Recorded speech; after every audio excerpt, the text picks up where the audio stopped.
Nina stared at her phone screen and could hardly believe her luck. 2 bedrooms, a spacious kitchen living room, and a balcony overlooking a small park.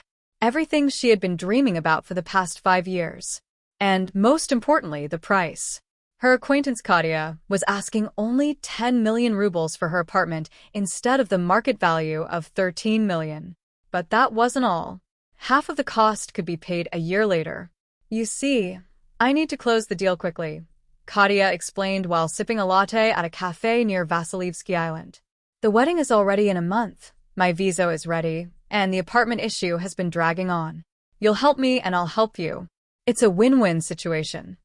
Nina nodded, frantically calculating her savings in her head. There were 4.5 million rubles in her bank account, the result of strict budgeting and years of side work as a translator. That meant she was only 500,000 rubles short. Katya, by what date do I need to decide? By Friday. There's another potential buyer, but I'd really like to sell the apartment to you. I know how difficult it is to find decent options these days. That evening, Nina paced around her tiny rented one-room apartment on Petrogradskaya, unable to sit still.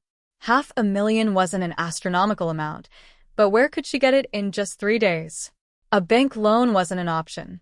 Not that quickly, and certainly not at those interest rates. Her friends weren't any wealthier than she was. That left only her parents. She dialed their home phone number. Her mother answered. Ninka, how are you? Where have you disappeared to? We haven't seen you in so long. Mom, I'm coming over tomorrow. I need to talk about something important. Is that okay? Of course, sweetheart. Your father will be happy. It's always work, work, and more work with you. Have you forgotten the way to your parents' house? Nina grimaced. Her mother's gentle reproaches had always irritated her. But right now, she was ready to put up with anything. Her parents had always saved money, lived modestly, and set funds aside for a rainy day. Surely they would understand that buying an apartment was an investment in their daughter's future. The train to Gachina crawled along at a tortoise's pace. Nina nervously scrolled through her phone, but she wasn't really seeing anything. The same rehearsed speech kept running through her mind. Explain the situation calmly. Emphasize how beneficial the offer is. Promise to return the money with interest. Mom and Dad will understand. They have to understand. The house smelled of her mother's delicious pies. Her parents were in the middle of renovations in the hallway. Pavel Alexandrovich, as always, sat at his computer in his study, while her mother bustled around in the kitchen. To Nina's surprise, Aunt Alla was sitting at the table, her mother's younger sister, who was a very rare guest in their home. Alla came from Moscow on business and decided to have dinner with the whole family, her mother explained, hugging her tightly. You arrived just in time. Tell us about this important matter of yours. Nina greeted her aunt, who looked as impeccable as ever. An expensive suit, perfectly styled hair, and subtle yet obviously costly makeup. Alla Genadayevna worked for some large company and lived a completely different life from her sister. At the dinner table, Nina began her story. She talked about Katya, the apartment, and the unique opportunity. Her parents listened carefully. Her aunt silently nodded. But when the conversation finally reached the main point, the request for a loan, Nina felt the tension immediately. 500,000? Her mother repeated slowly. Nina, that's a lot of money. Mom, I understand. But it's an investment. The apartment is worth 13 million and I'm buying it for only 10. I'll return the money in a year, with whatever interest you want. Her parents exchanged glances. Her father scratched the back of his head, a sure sign that he was thinking about something unpleasant. Ninotchka, her mother began in a tone that promised nothing good, we'd love to help you, but we can't. We have major expenses ourselves right now. Luda is going to university in Hungary, you know that. Tuition is expensive, and then there are living expenses. But that's only in 3 months, Nina burst out. I need to close the deal this week. The money has already been set aside for Luda, her father said firmly. We can't risk her future. Nina felt everything inside her tighten into a hard knot. Aunt Alice silently sipped her tea, but Nina noticed how carefully she was watching the situation unfold. Dad, I'm not asking for a gift, Nina said, trying to stay calm, though her voice trembled. I'm asking for a loan for 6 months at most. I'm not a stranger to you. I'm your daughter. And Luda is our daughter too, Olga Genadievna replied sharply. The younger one. She needs our support more than you do. Why more? Nina felt her cheeks burn. Because I'm already an adult and supposed to achieve everything on my own? And the fact that I spent 5 years saving every penny, living in miserable apartments just to save for my own place, that doesn't count. Pavel Alexandrovich raised a hand, calling for silence. Nina, don't get worked up. We understand that this is important to you, but try to look at the situation realistically. Luda is 18. She's just beginning her life. An education in Europe is her chance for a good future. And I'm already established because I have a good job? No one is saying that. So, because I have a good job, I don't deserve my parents' help. Nina struggled to hold back tears. Wonderful. Just wonderful. Don't twist our words, her mother said with a grimace. No one is saying you don't deserve help. It's just not the right time. Let Luda get into university, get settled, and then we'll see. By then it'll be too late. Nina exploded. Mom, you don't understand. Opportunities like this don't wait.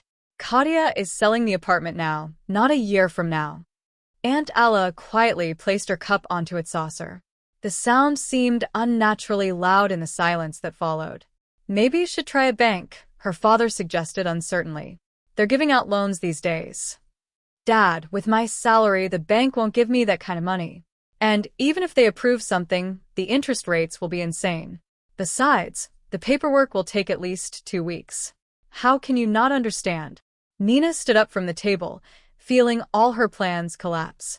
She had been so certain of her parents' support that she hadn't even considered any other options. All right, she said, trying to keep her voice steady. I understand.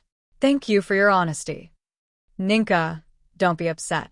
Her mother tried to take her hand, but Nina pulled away. We're not doing this out of spite. These are just the circumstances.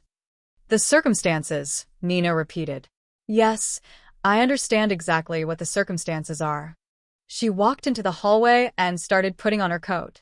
Her parents exchanged awkward glances, clearly uncomfortable, but unwilling to change their decision.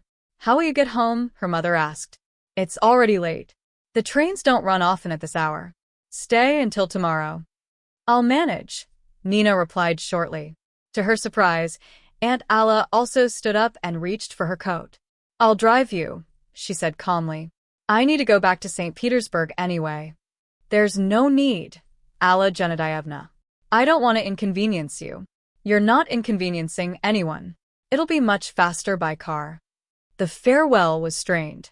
Her mother tried to hug her, but Nina only gave her a brief kiss on the cheek. She and her father limited themselves to a nod. For the first 10 minutes of the drive, the women rode in silence. Aunt Alla focused on driving her white Lexus along the dark highway. Nina stared out the window, trying not to cry. Everything had fallen apart. Katya would find another buyer, and Nina would be left with nothing. More rented apartments. More uncertainty. 500,000, you said? Her aunt suddenly broke the silence. Nina turned toward her in surprise. Yes. Why? Because I'll give it to you. Nina's heart skipped a beat. Aunt Alla, what do you mean? Exactly what I said. I'll give you the money. No strings attached. No. Nina shook her head. That's too much. I can't accept a gift like that. You can and you will, her aunt replied firmly. Do you know why? Nina remained silent. Because I know what it feels like when the people closest to you turn their backs on you at an important moment. I was about your age when I asked my family for help and was refused. 20 years have passed since then, and the bitterness is still there. Tears filled Nina's eyes. But that's an enormous amount of money.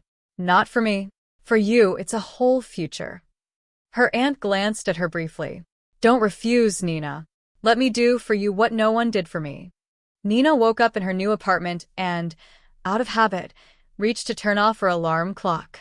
Sunlight streamed across the hardwood floor through the large windows of the living room.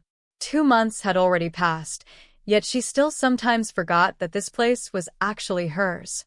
The apartment was slowly but surely transforming. Nina wasn't rushing into renovations. She wanted to get a feel for every corner, to understand what belonged where. For now, she had limited herself to the essentials. She had painted the bedroom walls, bought a new sofa, and purchased a dining table. Most of Kadia's furniture was still in good condition, and replacing everything at once was beyond her budget. Her phone rang while she was making her morning coffee. Mom. Nina stared at the screen for several seconds, debating whether to answer. Her relationship with her parents had become strained after that evening. They didn't openly argue, but the warmth and closeness they once shared had vanished. "Good morning, Mom." "Ninolia, hello. How are you? You've disappeared again. You never call us anymore." "Things are busy. Lots of work. Your father and I were thinking yesterday, maybe you could come visit this weekend? We haven't seen you in so long." Nina stirred her coffee in silence. She didn't particularly want to visit her parents, but she wasn't planning to start a conflict either.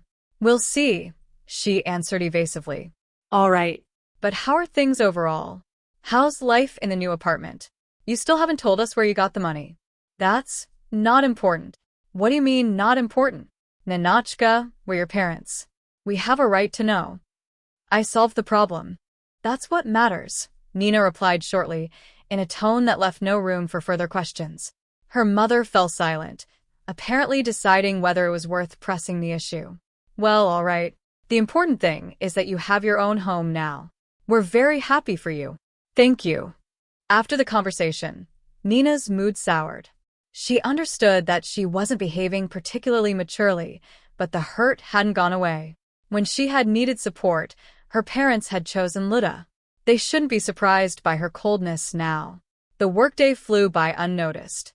The company where Nina worked had received a major contract from a German firm, and everyone was overloaded with work. Nina didn't complain. Work distracted her from gloomy thoughts, and extra money was never a bad thing. "Nina, why have you been so gloomy lately?" a colleague asked while they were having coffee during their lunch break. "You bought an apartment. You should be happy." "I am happy." Nina forced a smile. "I'm just a little tired." "I get it. After I bought my apartment, I was stressed for 6 months. I kept thinking, what if I can't handle the payments? What if something goes wrong? It's normal." Nina nodded, although that wasn't the issue at all. The apartment had been paid for entirely by her aunt. There were no debts. The problem was her family. That evening, Nina met Alla Genadievna at a restaurant. The relatives had agreed to have dinner together once a month. Her aunt insisted they needed to get to know each other better. "How's the apartment? Settling in?" the woman asked while looking over the menu.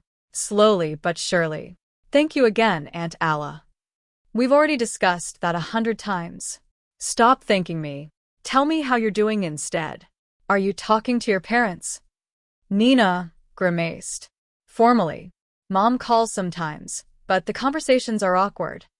They still don't know the money came from you? And you're doing the right thing by not telling them. That's between us. It still feels awkward. I've never lied to my parents before." Alla Genadievna set down the menu and looked carefully at her niece. "You know, Nina, family relationships are complicated. Sometimes people need to experience the consequences of their choices. Your parents decided that Luda was more important. Now they have to live with that decision. And what if Luda really gets into university in Hungary? What if I'm holding a grudge for nothing?" "We'll see," her aunt replied with a mysterious smile. Life is unpredictable. As it turned out, she was right. The very next day, Nina's mother called. Her voice sounded, to put it mildly, deeply upset. "Ninolia, we have some not-so-good news." Nina immediately tensed. What happened? Luda failed the entrance exams for the Hungarian university. She didn't score enough points on the language test. Now she's applying to a university in St. Petersburg, to the philosophy department. Nina stayed silent, unsure how to respond. On one hand, she felt sorry for her sister. On the other, she couldn't suppress a bitter feeling that justice had somehow been served.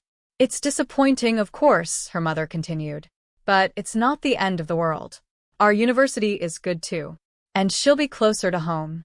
"Mom, Gachina is 50 kilometers from St. Petersburg. How is that close?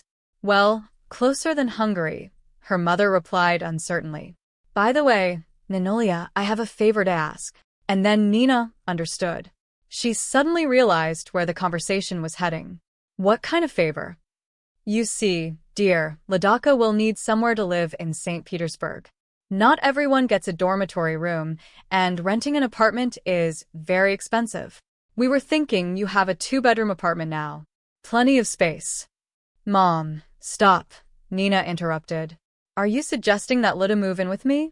Seriously? Well, yes. It's very convenient. She'll have a place in the city center, and you won't be lonely. You're sisters. You should help each other. Nina felt a familiar wave of anger rising inside her. Could her mother really not understand the situation? Why can't she live with you? Oh, Nina. Be reasonable. Traveling 50 kilometers every day is unrealistic. It'll be hard for Ladaka. She needs to immerse herself in student life and make friends. At my expense? What do you mean, at your expense? Her mother's voice became sharper. She's not some freeloader. What nonsense are you talking about? Nina stood up and paced across the living room. Nonsense? And who's going to pay for utilities, internet, and food? Nina, what kind of questions are those? Her mother said, clearly becoming irritated. Of course we'll help as much as we can. But you understand that our resources are limited. I understand, Nina replied dryly. Your resources are always limited when it comes to me. But when it comes to finding a place for Lida? Nina, watch your tone. We're family. We're close people. Really? Nina stopped pacing. Then tell me something. When I needed my family's help, where was that family? Silence filled the line. Nina could hear her mother breathing heavily on the other end of the line. Ninolia, these are different situations. How are they different? Because back then it was about your problems, and now it's about Lida's. Nina let out a bitter laugh. Really? Back then we didn't have any free money. Now we're not talking about money. We're just asking for your sister to have a place to stay. Just a place to stay? Nina laughed sarcastically. Mom, university lasts 5 years. You're asking me to share my apartment with my sister for 5 years. And what's wrong with that? Lots of people live that way. Besides, it may not even be all 5 years. Maybe she'll get married or something. Or maybe I'll get married. Then what? Nina, now you're talking nonsense. Nonsense. Nina felt her patience finally snap. Mom, when I needed 500,000 rubles for 3 months, you said you couldn't help me. And now you're asking me to support Lida for 5 years. Do you even understand what you're asking? We're not asking you to support her. We're asking you to give her a roof over her head. My roof. The one I bought without your help. Her mother fell silent. Nina could hear only her quickened breathing. Nina, I understand that you're upset with us, and maybe not entirely without reason. But Lida has nothing to do with what happened between us. She's not responsible for it. She's not, Nina agreed. But I'm not responsible for solving her problems either. Especially since you have money. Use that money to rent her a place. But we save that money for her education. Then spend it on her education. Housing during her studies is part of that. What's the problem? Ninolia, why are you being so cruel? We're family. Exactly, Nina said firmly. We're family. That's why I expected your support when I desperately needed it. Instead, I got a refusal. She paused. Now it's my turn to refuse. Nina. Mom, I've made my decision. Lida will not be living with me. Look for other options. A dormitory, a rental apartment, commuting every day, whatever you want. Just not my apartment. I can't believe you're saying this. And I can't believe you're asking me to do this after everything that happened. Nina shot back. She ended the call and sat down on the sofa. Her hands were trembling from the stress. She knew her father would call next. Maybe even Lida. But her decision was final. Nina was right about the call, but wrong about the details. The next day, the doorbell rang. Her parents were standing on the doorstep. May we come in? Olga Genadievna asked stiffly. Without a word, Nina stepped aside. Fortunately, Aunt Alla happened to be visiting that day. The two women had planned to shop for curtains together. With diplomatic timing, Aunt Alla disappeared into the bedroom, saying she would rest for a while. Nina's parents entered the living room and looked around. It was their first time visiting their older daughter's apartment. "It's a nice place," her father remarked. "There really is a lot of space." "Right," her mother began without any introduction. "We checked. There are no spots available in the dormitory. You have room, but you're refusing to help Ladaka out of spite." "Out of spite?"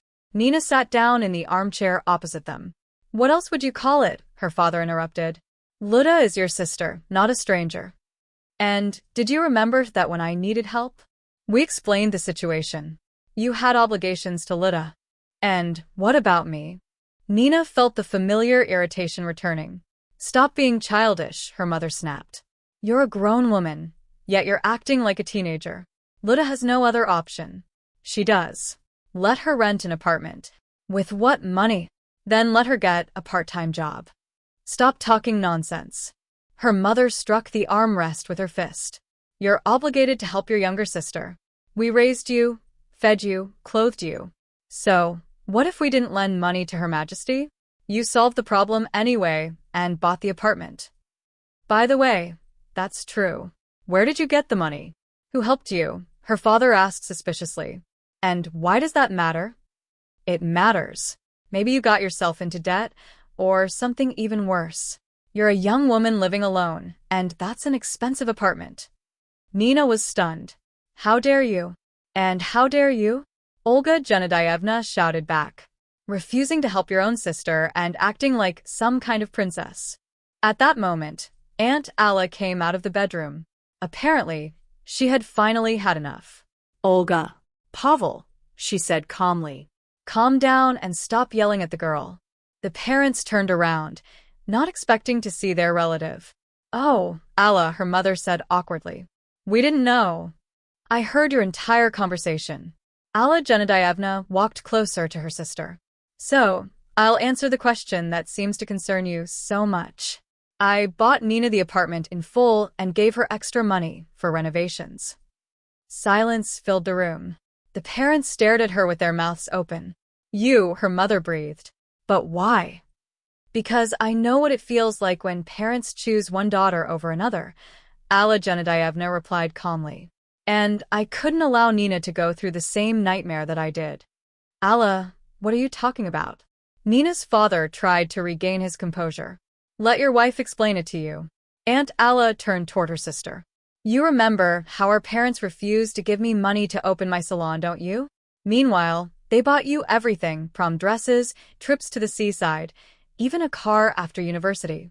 The list goes on and on." Her voice remained calm. "And all I ever heard was the same thing. You're the older one. You'll earn it yourself." Olga Genadievna went pale. "And look at yourself now," Alla Genadievna said with a bitter smile. "You're doing exactly the same thing with your daughters. Everything for the younger one. Nothing for the older one." "That's different. Don't compare the situations," her sister replied weakly. "But the result is exactly the same." Alla folded her arms. Nina solved all her problems by herself. She asked for help only once and was refused. She paused. "Fine. That was your decision. But that's not all. You went even further. Now you're demanding that Nina support Luda for 5 years while accusing her of being selfish." She looked directly at them. "Where is the logic in that?" Olga Genadievna slowly sat down on the sofa. "We didn't mean for this to happen." "You didn't mean it, but it happened anyway," Alla Genadievna replied firmly. "Now you know the truth. Nina doesn't owe anyone anything. She has earned the right to live her own life." The parents left without another word. Nina stood by the window, watching them get into their car. "Are you upset?" her aunt asked. "No." Nina shook her head. "Actually, I feel like I did the right thing, even if it was a little harsh." A month later, Luda solved her housing problem on her own by renting a room with a new friend. And 6 months after that, she called her older sister and suggested they meet. "I don't want us to be enemies," she said over a cup of coffee. "I'm sorry if I did anything wrong." Nina smiled. Justice had finally prevailed. just as it should in life.